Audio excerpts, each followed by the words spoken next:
তো বললে এই যে বাজনা, এটাই হলো দাজ্জালের ঘন্টা। সম্মানিত ভাইরা আমার, আল্লাহর কোরআন বলেছে এই যে মানুষগুলো, এরা যে লা তা'মাল আবসার, এই লোকগুলো একটাও চোখে অন্ধ নয়। যারা ইসলাম বিরোধী, যারা কোরআন বিরোধী, যারা বিগত দিনে নবীদের বিরোধিতা করেছে, আল্লাহ পাকের হুকুমের বিরোধিতা করেছে, এরা চোখে একটাও অন্ধ নয়। ওয়ালাকিন তা'মাল কুলুব, বরং প্রত্যেকেই হলো অন্তরে অন্ধ। নেকি এবং বদি দুটোই লাভ করা যায়।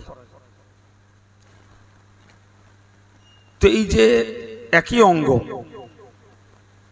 রজব আলী সাহেব কয়েকটা কথা আপনাদেরকে শোনাচ্ছিলেন, যার মধ্যে একটা বিশেষ উল্লেখযোগ্য বিষয় ছিল জিহ্বাটাকে নিয়ে।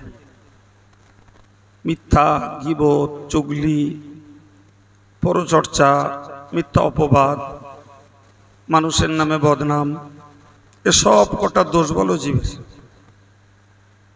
ঠিক কিনা বলেন? আমি এর একেবারে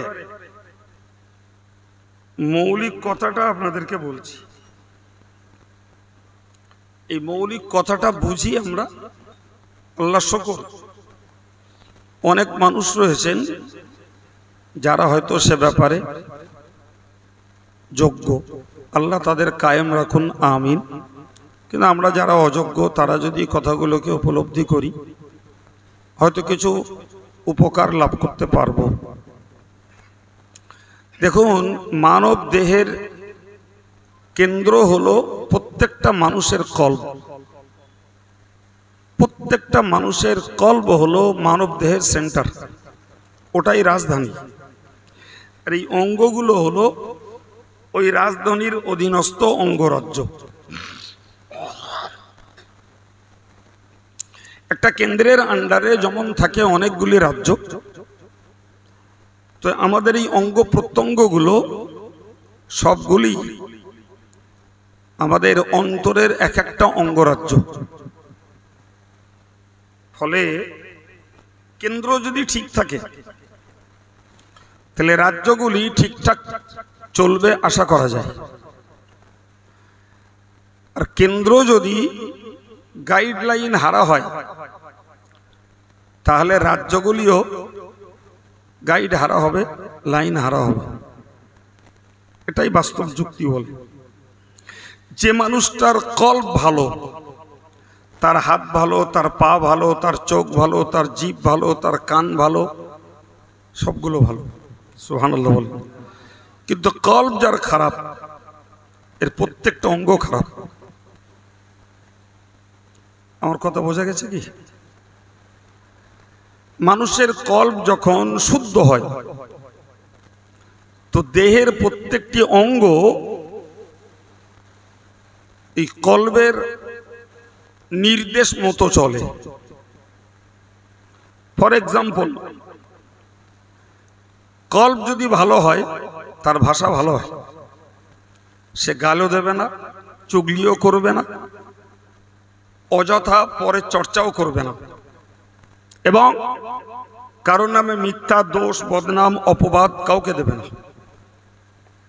এই কথা বুঝতে পারছেন কি? কারণ জবান তখন কলবের অনুগত হয়ে যায়। মানুষের কল্ব যখন শুদ্ধ হয়, ভালো হয়, তখন ওই মানুষটার চোখ হারাম জিনিসের দিকে দৃষ্টি দেয় না।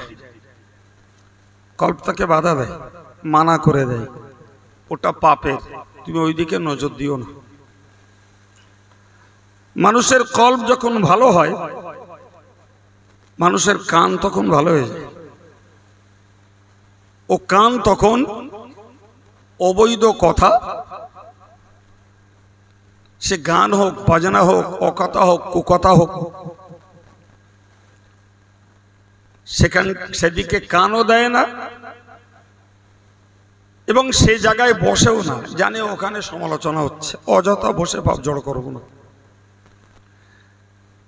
প্রত্যেকটা ক্ষেত্রে কল্প যদি ভালো হয়, কল্প কখনো পাকে অন্যায় পথে যেতে দেয় না, ও বাধা দেয়, ওখানে যাওয়া যাবে না। কল্প যদি ভালো হয়, এই হাতকে বাধা দেয় যে তুমি কারোর প্রতি যেমন অন্যায়ভাবে প্রহার করতে পারো না, কলমে হোক আর আজকে সুবিধার যুগে হোয়াটসঅ্যাপে আর ফেসবুকে লেখালেখি করে হোক, কোনোভাবেই হাতের দ্বারা পাপ কাজ হয় না। সুতরাং আমি মৌলিক কথা আপনাকে শোনাচ্ছি যে আমাদের প্রত্যেকটা অঙ্গ দ্বারা নেকি সঞ্চয়ের সুযোগ আছে, আর প্রত্যেকটা অঙ্গ দ্বারা পাপ হয়ে যাওয়ার ভয়ও আছে। তা আমরা যারা ধার্মিক, আমরা সবাই চাই যে আমরা নেকি সঞ্চয় করব, পাপ আমার অঙ্গের দ্বারা সংগঠিত না হোক, এটা ধার্মিক মানুষ মাত্রই সবাই চায়, ঠিক কিনা বলেন? এখন ভাই এই একটারে একটারে আলাদা করে সামলানো ব্যাপারটা খুব ভার বোঝা। জিভটারে সামলাবো, চোখটারে সামলাবো, কান্ডারে সামলাবো, এই আলাদা আলাদা করে প্রত্যেকটাকে সামলানো কঠিন। বুদ্ধিমানের কাজ হলো একটারে সামলানো, আর সেটাই হলো কল্প। ওই একটারে যদি সামলানো যায়, এগুলো সব ঠিক হয়ে যাবে। এ কটা সব ওর অনুগত, ওর করতলগত। কল্প যখন নিজে বিপদগামী হয়, এই অঙ্গগুলো কেউ আর কল্পের কথা নেয় না, তখন প্রত্যেকেই হয়ে যায় বিপদগামী। সব কটা অঙ্গ, সব কটা উচ্ছৃঙ্খল, সব কটাই হয়ে যায় অবাধ্য। আর তখনই মানুষের প্রত্যেকটা অঙ্গের দ্বারা পাপ কার্য সংগঠিত হয়, কেউ বাদ যাবে। যার দ্বারা যে পাপ হওয়া সম্ভব, তার দ্বারা তাই হবে। ঠিক এই দিকেই ইঙ্গিত করে নবী বলেছেন, আলা ইন্না ফিল জাসাদি মুদগা। রাসূল বললেন, মানব দেহের একটি গোশতের টুকরা, ফাইদা সালাহাত সালাহাল জাসাদু কুল্লু। নবী বললেন, ওই গোশতের টুকরাটি যদি শুদ্ধ থাকে, সংশোধন হয়, ভালো হয়, তো রাসূল অঙ্গ অঙ্গ আলাদা ভাগ করেননি, এক কথায় বলেছেন ওর গোটা দেহটাই ভালো। সুবহানাল্লাহ বলেন। এক কথায় বলেছেন গোটা দেহটাই ভালো। পরে বলেছেন, ও ইদা ফাসাদাত ফাসাদাল জাসাদু কুল্লু। আর মানুষের অন্তরটা যখন বিগড়ে যায়, অন্তরটা যখন বিভ্রান্ত হয়ে যায়, অন্তর যখন বিপদগামী হয়, তো গোটা দেহটাই বিগড়ে যায়। রাসূল বললেন, আলা ওয়াহিয়াল কলব। ওই গোশতের টুকরাটির নামই হলো অন্তর। তাহলে আমি এতক্ষণ ধরে আপনাকে যা বুঝিয়েছি নবীর হাদিস থেকে, সেটাই বলেন বলেন একদম একদম। তাহলে আমরা এ থেকে একটা চূড়ান্ত সিদ্ধান্তের জায়গায় পৌঁছাতে পারি। ছেলে মেয়ে, জওয়ান, যুবক, প্রবীণ, আমরা যাই হই, আমাদের প্রত্যেকের সাধনা থাকা দরকার যে আমি ওই একটা অঙ্গকে শুদ্ধ করব, একটা অঙ্গরে ভালো রাখবো। ওই একটারে ভালো রাখতে পারলে পাট পাট করে আর কারোর পিছনে সময় দিতে হবে না ভাই। চোখের বলতে হবে না ওর দিক দেখিস নে, জিভের বলতে হবে না গাল দিস নে, হাতের বলতে হবে না পরের মালটা মেরে খাস নে, ধরিস নে, পার বলতে হবে না ওখানটায় যাস নে, কাউকে খোশমত করতে হবে না। কিন্তু সাধনাটা দিতে হবে একটার পিছনে। আপনি এর ঊর্ধ্বে আর একটা প্রমাণ দেন ভাই। ইসলামের চূড়ান্ত ইতিহাস হলো চিরকালই একদল মানুষ আল্লাহর হুকুমের বিরোধিতা করেছে, আল্লাহর নবীদের বিরোধিতা করেছে, এবং বিরোধিতা এমনটাই যে তারা নবীদের বক্তব্যকে শুনবে না বলে জালু আসাবিয়াহুম ফি আযানিহিম, কানে আঙুল দেশ। নাউযুবিল্লাহ বলে যে নবীরা ভালো কথা বলতেন না খারাপ কথা, নবীদের বক্তব্য নবীদের কথা শুনবে না বলে তারা কানে আঙুল দিত। আমার নবীর জীবনীতে দেখা গেছে নবী পথ চলতে চলতে একবার কানে আঙুল দেশ, নবী নিজে, সঙ্গে সাহাবারা ছিলেন। হুজুর আপনি কানে আঙুল দিলেন তো হচ্ছে তোমরা কি কিছু শোনোনি? সারা বললেন হুজুর, সাহাবারা বললেন কি শোনার কথা বলছেন বুঝতে পারিনি। প্রিয় নবী বললেন তোমরা কোনো বাজনার আওয়াজ শুনতে পাওনি? তো সাহাবীরা বললেন জি হ্যাঁ। তো বললে এই যে বাজনা, এটাই হলো দাজ্জালের ঘন্টা। তো ইমানদারের কানে যখন বাজনার আওয়াজ যায় আর ইমানদার যদি ওইটাকে লুপে নেয় তো তার ভিতরে মুনাফিকি সৃষ্টি হয়। কিসের সৃষ্টি হয়? তার মানে ইমানি চরিত্রের উপরে ওই লোকটা আর ঠিকঠাক দাঁড়াতে পারে না। তো যেহেতু ওই পাশে বাজনার আওয়াজ হচ্ছিল, তো যাতে বাজনার আওয়াজ আমার কানে না আসে তাই কানে আঙুল দিলাম। আল্লাহু আকবার, খোদ নবী। তো আমরা যে জমানার মানুষ ভাই, এ জমানায় দেশে ঘরে মোড়ের মাথায় বাজারে শহরে যেখানে যাই বাজনা গান ছড়াছড়ি। কানে আঙুল দেব কখন আর মোটর সাইকেলের পিক আপ টানবো কখন? কানে আঙুল দেব কখন আর সাইকেলের হ্যান্ডেল ধরে রাখবো কখন? কি এটাই বাস্তব। তাহলে আমাদের পক্ষে নবীর ওই কাজটাকে অনুসরণ করে কানে আঙুল দিয়ে চলা বাস্তবিক অসম্ভব, বাস্তবিক। তাহলে রাসূলুল্লাহ কানে আঙুল দিয়েছেন গান আর বাজনার আওয়াজ কানে যাতে না ঢোকে তার জন্য। আর কোরআন বলছে এক শ্রেণীর মানুষ তারা কানে আঙুল দিয়েছে আল্লাহ আল্লাহ রসুলের বাণী যাতে কানে না যায় তার জন্য। দুটো 100 ডিগ্রি উল্টো। হ্যাঁ না বলেন, পুরো 100 ডিগ্রি উল্টো, একটা পক্ষে আর একটা বিপক্ষে, একটা আল্লাহর একটা ইবলিসের, একটা ইসলামের একটা ইসলাম বিরোধী।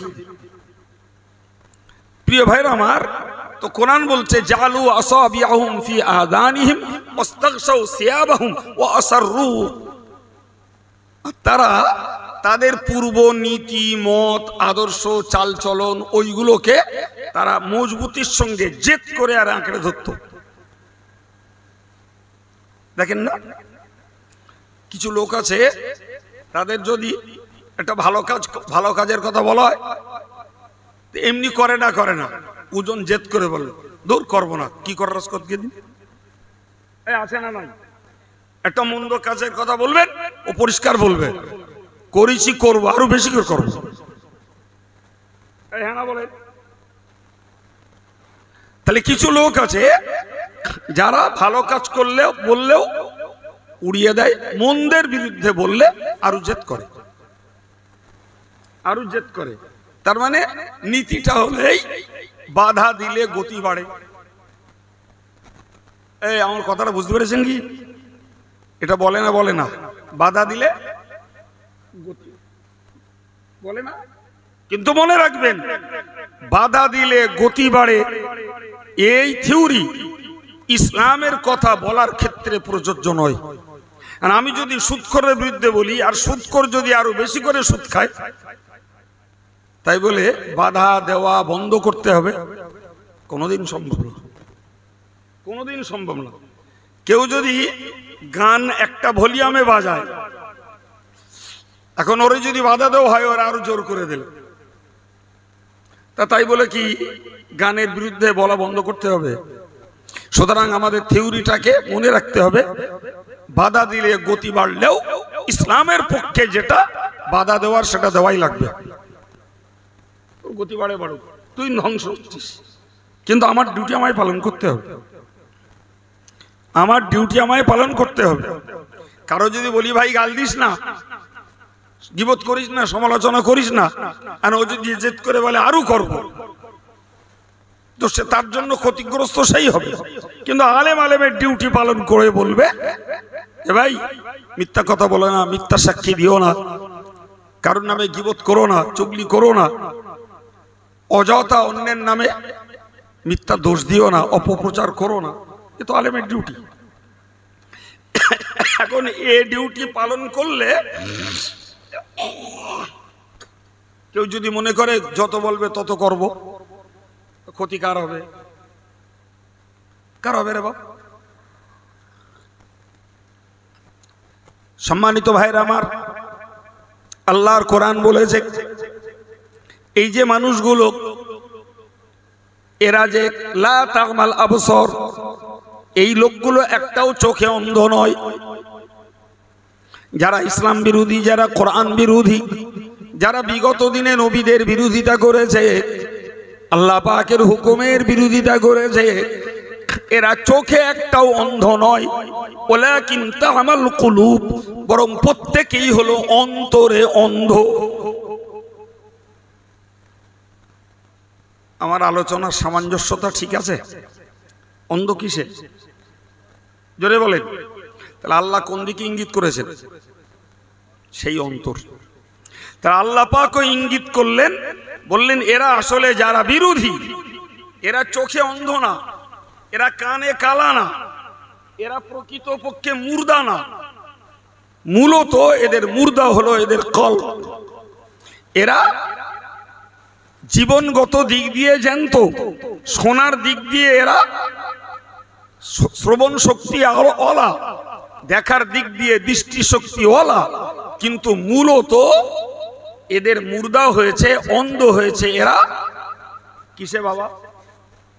তাহলে মনে রাখতে হবে চরমতম থিওরি, যে গোটা মুসলিম কমিউনিটি, নন মুসলিমের কথা বাদ দেন, গোটা মুসলিম কমিউনিটি যত লোককে দেখবেন ইসলাম বিরোধী, গালি দিচ্ছে, গান শুনছে, মিথ্যা কথা বলছে, কিংবা অন্যায় জিনিস দেখছে, হারাম কাজ করছে, এক কথায় ভাবুন ওর আসলে পোকা লেগেছে ওর কলবে। কোথায় পোকা লেগেছে? আমি বললাম কথাটা, কে বলেছেন? সম্মানিত ভাইরা আমার, মনে রাখুন প্রিয় নবীর প্রিয় সাহাবী হযরত হুযায়ফা রাদিয়াল্লাহু আনহু তিনি বলেন, সামি'তু রাসূলুল্লাহি সাল্লাল্লাহু আলাইহি ওয়াসাল্লাম ইয়াকুল,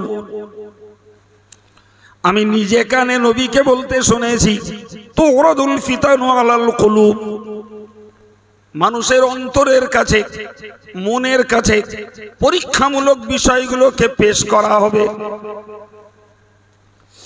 কোথায় পেশ করা হবে? জোরে বলেন।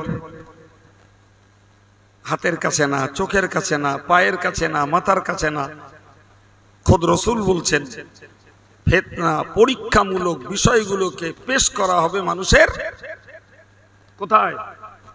অন্তরের কাছে। কথা খাটছে? এ যে সিদ্ধান্ত নেবে সেই সিদ্ধান্তে এরা কাজ করবে। মন বলে দিল হাতকে যে ওই এতিম বাচ্চাটা আসছে, ওর মাথায় একটা হাত বোলা। অথবা মন বলে দিল যে ওই এতিম বাচ্চাটার কিছু মাল আছে, ওইগুলো আত্মসাৎ কর। মন যা বলবে এ তাই করবে। মন বলে দেবে যে রাস্তা দিয়ে একটা পরমা সুন্দরী লাবণ্যময়ী মেয়ে আসছে, ওর দিকে দেখ, এ তাই করবে। আর মন বলে দেবে খবরদার পরের স্ত্রী, পরে কন্যার দিকে দেখিস না, ওটা হারাম, কবিরা গুনাহ, এ নজর পড়বে তো ফিরিয়ে নেবে। মন জীবকে বলে দেবে খবরদার কাউকে গালি দিস না, ভাষা খারাপ করিস না, হারগিজ ভাষা খারাপ বেরোবে না। কিন্তু মন যখন বলে দেবে ভাই এ কাফের, ও বেঈমান, ও শয়তান, ও জাহান্নামী, যার যা মন চাবে ঝেঁকে দেবে। আছে না নাই? আমি কার কথা বললাম? খোদ রসুল বলছেন যে অন্তরের কাছে, মনের কাছে পেশ করা হবে প্রত্যেকটা ক্ষেত্রে দুটি করে বিষয়, একটা সওয়াবের, একটা পাপের। জি, একটা আল্লাহর পক্ষের, একটা রসুলের পক্ষের, এই একটা ইবলিসের পক্ষের, একটা জান্নাতের, একটা জাহান্নামের। কথা বুঝতে পারছেন? অন্তরকে এখন সিদ্ধান্ত নিতে হবে যে আমি কোন পথটা নেব। আমি সওয়াবের দিকটা নেব না পাপের দিকটা নেব? আল্লাহর দিকটা নেব না ইবলিসের দিকটা নেব?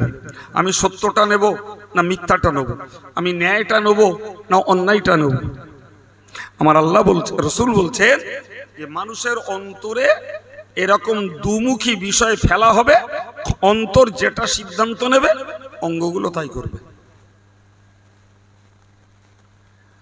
রসুল বিষয়টা বোঝানোর জন্য বলেছেন আমাদের গ্রামের একটা বিষয়। রসুল বলেছেন কাল হাসিরি উদান উদা। এই আমাদের মেয়েরা চ্যাটা বলে না, চ্যাটা, তো একটার পর একটা পাতা জোড়ে। প্রিয় নবী বললেন যে মানুষের কাছে ওই রকম চ্যাটাই বোনা মতো পরপর পরপর পরপর প্রতিটি মুহূর্তে পরীক্ষার মুখোমুখি অন্তরকে হতে হবে, প্রত্যেকটা মুহূর্তে। কি বুঝলেন? এই যে আমি কথা বলছি আর আপনারা শুনছেন, এই মুহূর্তটাও ওই অবস্থা থেকে খালি নয়, ওই অবস্থা থেকে খালি না। কেউ মজলিসে বসে মনোযোগে কথা শুনছে, আবার কেউ এই মজলিসে বসে দেহ আছে মন নাই। মন বলে দিল কি শুনবি রে? আমার অবস্থাও তাই, আমার অবস্থাও তাই। আমি চিন্তা করছি মুহিত সাহেব ওয়াজ করে গেছে, রজব আলী সাহেব ওয়াজ করে গেছে, আমি উঠে কি ওয়াজ করবো এদের কাছে? আর আমার মন বলছে যে ওদের থেকে তুই ভালো ওয়াজ করতে হবে তো, অথবা লোকে ভালো বলবে কি বলবে না, কানে শুনতে ভালো লাগবে কি লাগবে না, তুই অন্তত মানুষের উপকারের কথা বল। কথা বুঝতে পারছেন কি? প্রতিটি মুহূর্তে মানুষকে এরকম ঠেকায় পড়তে হয়। আর মানব দেহে ঠেকায় পড়ে কেডা বাবা? জোরে বলেন। ঠেকায় পড়ে অন্তর। কি করবে ওর সিদ্ধান্ত নিতে হয়। আমার আল্লাহর হাবিব বলেছেন ফাইয়ু কলবিন আশরাবাহা নুকিতাত ফীহি নুকতাতুন সাওদা। একটা মানুষ যখন ওই পরীক্ষামূলক বিষয়ে পাপের দিকটাকে অবলম্বন করে, ওই মানুষটার হৃদয়ে একটা করে কালো দাগ পড়ে। গোটা সাবালেক জীবনটা এই প্রত্যেকটা অঙ্গ দ্বারা যত পাপ কাজ আমাদের দ্বারাই হয়েছে, প্রতিটি পাপের দ্বারা আমাদের অন্তরে একটা করে কালো দাগ পড়েছে। এখন বলুন, এক হাতের দ্বারা দিনে 5টা পাপ করলাম, চোখের দ্বারা 10টা পাপ করলাম, জবানের দ্বারা 20টা পাপ করলাম, এই প্রত্যেকটা বারে বারে একটা করে কালো দাগ মানুষের হৃদয়ে পড়ে।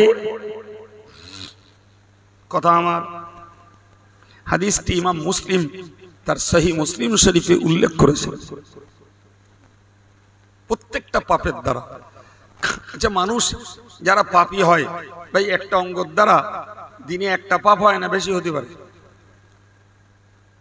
কি বলছেন? হতে পারে না? একদম একদম 2টো 5টা 10টা 20টা পাপ যার করা অভ্যাস, ওই একটাই করবে তার নিশ্চয়তা নেই, একটার জায়গায় 10টাও করতে পারে।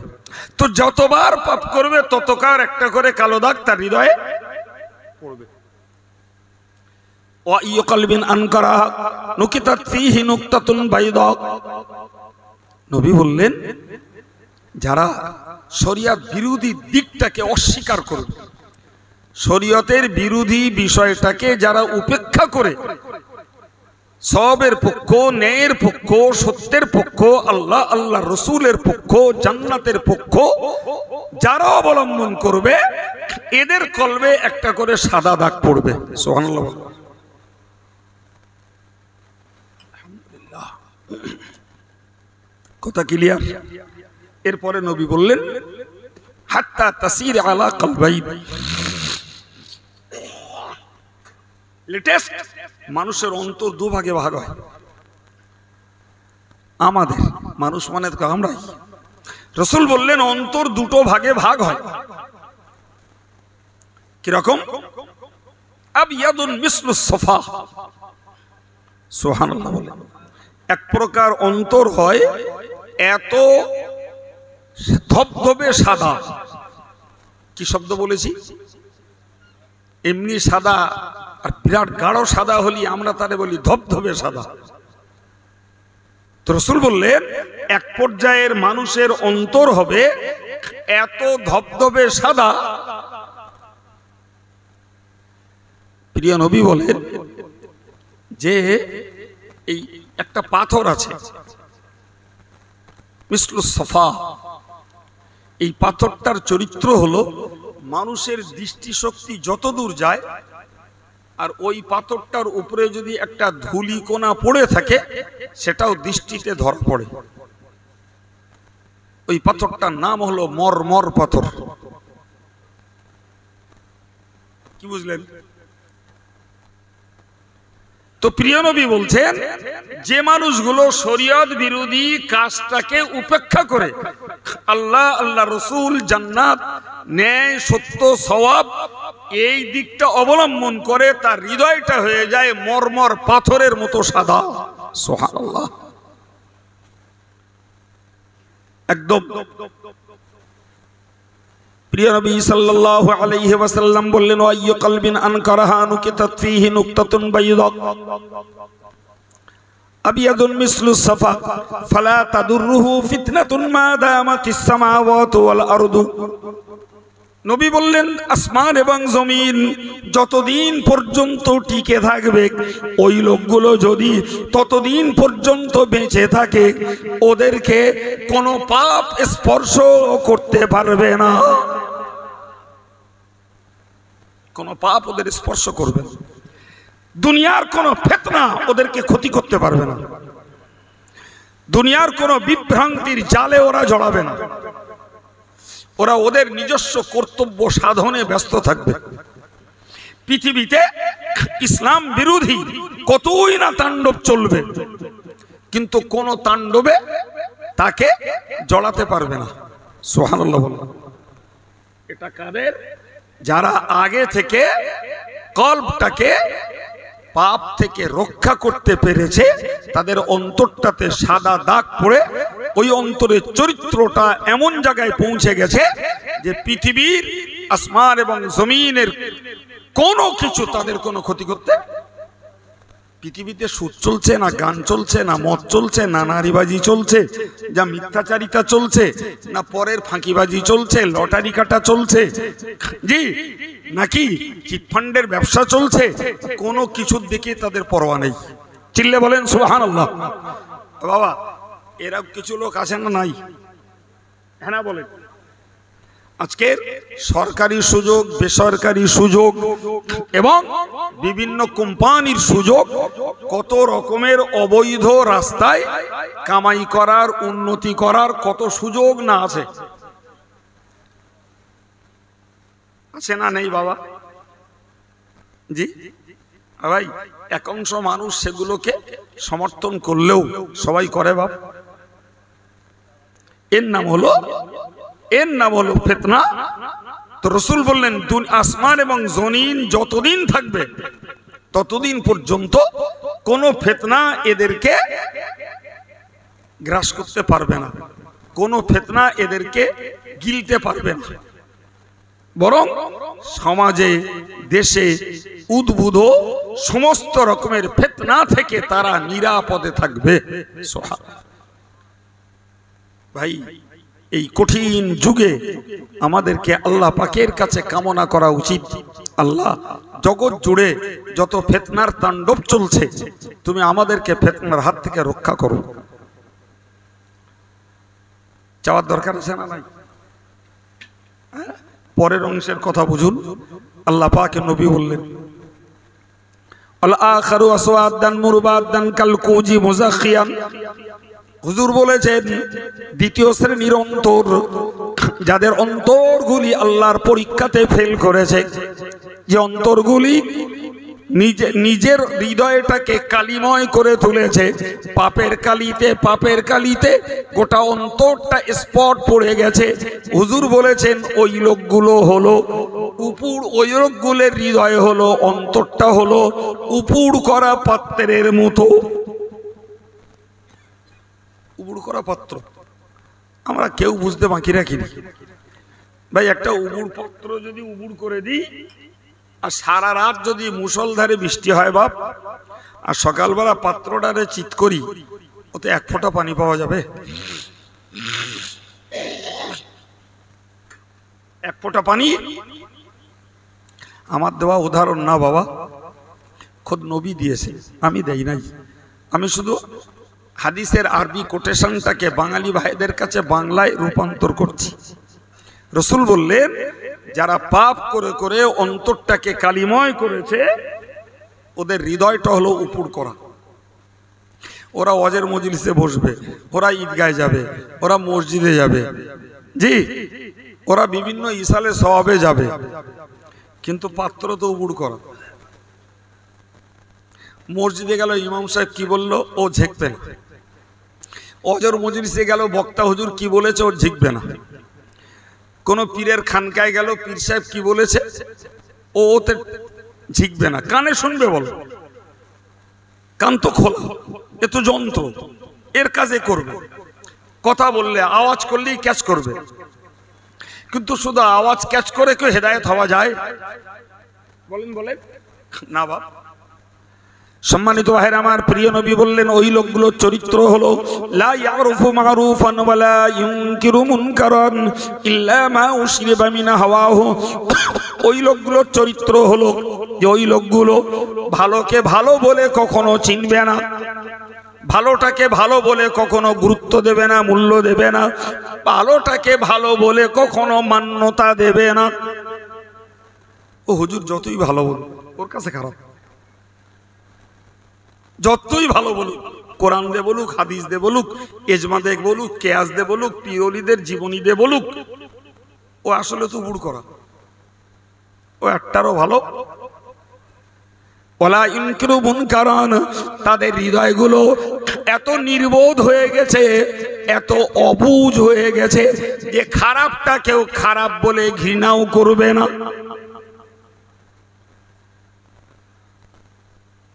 ১৫০০ বছর আগে নবী পাক সাল্লাল্লাহু আলাইহি ওয়াসাল্লাম আমাদের প্রত্যেকের ব্যাপারে এই সাজেশন দিয়েছেন, এই ডিরেকশন দিয়েছেন যে তোমার হৃদয়টা কোন দলে, তুমি ভাবো তোমার হৃদয়টা কোন দলে। ওটা কালিমাখার দলে না সাদার দলে? সাদার দলে যদি হয় দুনিয়া একদিকে চলে যাবে, তুমি তোমার কর্তব্যে আল্লাহ আল্লাহ রসুলের পথে দাঁড়িয়ে থাকতে পারবে। সুবহানাল্লাহ। আর তোমার হৃদয় যদি হয় কালো দাগ পড়ার দলে, ভাই ও আব্দুল মুহিত কি বললো, রজব আলী কি বললো, আব্দুল কাইয়ুম কি বললো, আর বাংলাদেশের ইন্টারন্যাশনাল বক্তা কি বললো, আর কাবার ইমাম কি বললো, জি ওর কানে ঢুকবে, কিন্তু একটারও কার্যকারিতা পাওয়া যাবে। রসুল বললেন ও ভালোটাকে ভালো বলে মানবে না, মন্দটাকেও মন্দ বলে ঘৃণাও করবে না। কি করবে? ইল্লা মা উশরিবা মিন হাওয়া, ওর নফস যেটা বলবে সেটা করবে। কি করবে বাবা? এই কি বলেছি, নফস, ওর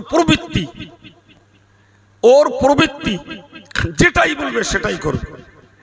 কোরআন হাদিস ইজমা কিয়াস আলেম ওলামাদের আলোচনা কিংবা বুজুর্গ আলেমদের আখলাক আমল কোন দিকে, ওর কাছে একটারও ধর্তব্য আর গুরুত্ব নেই, বরং ওর মন যেটা বলবে সেটাই করবে।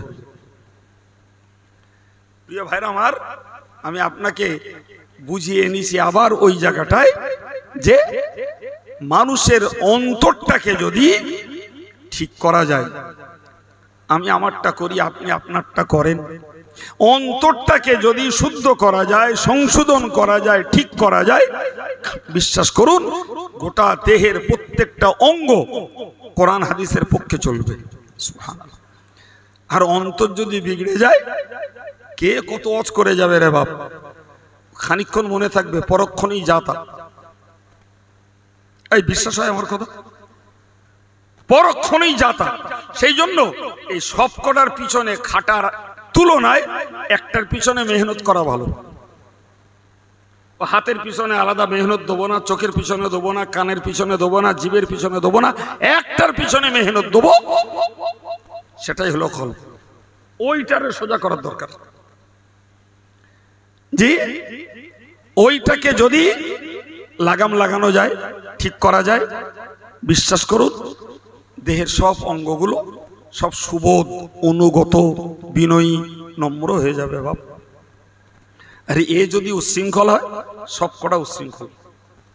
ও যতই আমি অস করি, মিথ্যার বিরুদ্ধে, মিথ্যা সাক্ষীর বিরুদ্ধে, চুগলির বিরুদ্ধে, গালির বিরুদ্ধে, গান শোনার বিরুদ্ধে, কিংবা হারাম প্রদর্শনী দেখার বিরুদ্ধে যাই বলি না কেন, ওই খানিকক্ষণ ভালো লাগবে, খানিকক্ষণ মনে থাকবে, যেই ক্ষেত্রে আসবে ব্রেন থেকে আউট।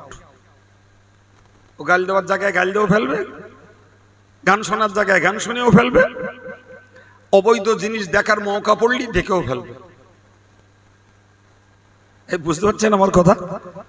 জি, মজলিসে অনেকগুলো দিনদার, ইমানদার, আল্লাহওয়ালা মানুষ রয়েছে, আবার কিছু আমাদের প্রিয় যুবক ছেলেরাও রয়েছে।